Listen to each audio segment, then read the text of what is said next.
এই পাইলস, কোষ্ঠকাঠিন্য, অশ্ব এমন একটা সমস্যা যেটা হলে মানুষের হাঁটা, বসা, এমনকি টয়লেট যাওয়া পর্যন্ত বন্ধ হয়ে যায়।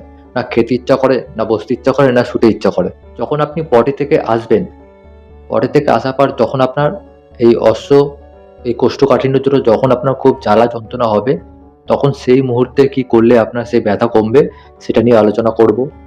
এমন কি খাবার খেলে আপনার পটি নরম হবে সেটা নিয়েও আলোচনা করব। আর আপনার পায়েস পুরোপুরি যাতে সেরে যায় 3 থেকে 7 দিনের মধ্যে সেটা নিয়েও আলোচনা করব। তাই প্রিয় দর্শক, ভিডিওটি একদমই স্কিপ করবেন না, সবাই অবশ্যই মনোযোগ দিয়ে দেখবেন। তাহলে চলুন শুরু করি। আমি প্রথমেই যেই টিপসটি আলোচনা করব সেটি একদম 100% কার্যকরী টিপস। সকালবেলায় ঘুম থেকে উঠেই খালি পেটে ছোট 1 কাপ সেই ঠান্ডা দুধ, গরুর দুধ হলে খুবই ভালো হয়, চেষ্টা করবেন গরুর দুধই রাখার। সেই ঠান্ডা 1 কাপ দুধে 1 চামচ লেবুর রস সঙ্গে সঙ্গে মিশিয়ে সাথেই খেয়ে নেবেন, মানে রাখবেন না 1 মিনিটও। এটি আপনি খাওয়ার প্রথম দিনের পর থেকেই আপনি রেজাল্ট দেখতে পারবেন। আপনার অশ্ব কোষ্ঠকাঠিন্য থেকে যে জ্বালা যন্ত্রণা ভুগছেন সেটি একদম বন্ধ হবে, আপনার পটি নরম হবে এবং আপনার রক্তপাত সেটি তো একদম 100% বন্ধ হয়ে যাবে। তাই এই টিপসটি আপনি অবশ্যই করে দেখবেন। ভিডিও দ্বিতীয় টিপস, যখন আপনার খুব পটি থেকে আসার পর যখন খুব জ্বালা যন্ত্রণা হবে, তখন একটি কাজ করবেন। একটি বড় গামলার মধ্যে গরম জল করবেন আর আপনি নিজের হাতটি চুবিয়ে দেখবেন তাতে আপনি গরম জলের মধ্যে আপনার হাতটা আপনি চুবিয়ে রাখতে পারছেন কিনা, যাতে মোটামুটি গরম হয়, যাতে আপনি হাতটা চুবিয়ে রাখতে পারেন, যাতে আপনার হাতে গরম অনুভূতি হয় হালকা হালকা। সেই গরম জলের মধ্যে আপনি 10 থেকে 15 মিনিট বসে থাকবেন। যখনই আপনি পটি থেকে আসার পর আপনার জ্বালা যন্ত্রণা হবে তখনই আপনি এটি করবেন, গরম জলের মধ্যে বসবেন।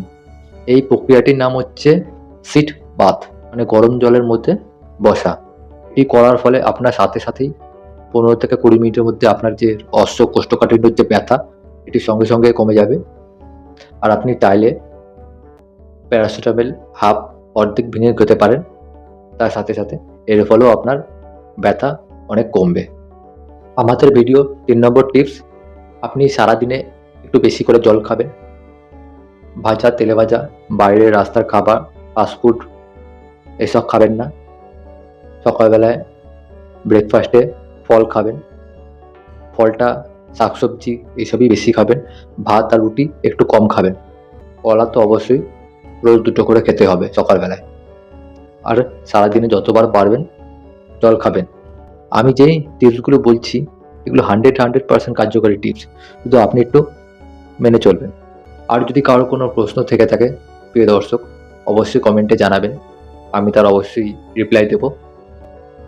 আর ভিডিওটা যদি ভালো লাগে অবশ্যই একটি লাইক করবেন এবং আপনার পরিবার এবং বন্ধুদের সাথে ভিডিওটি শেয়ার করবেন।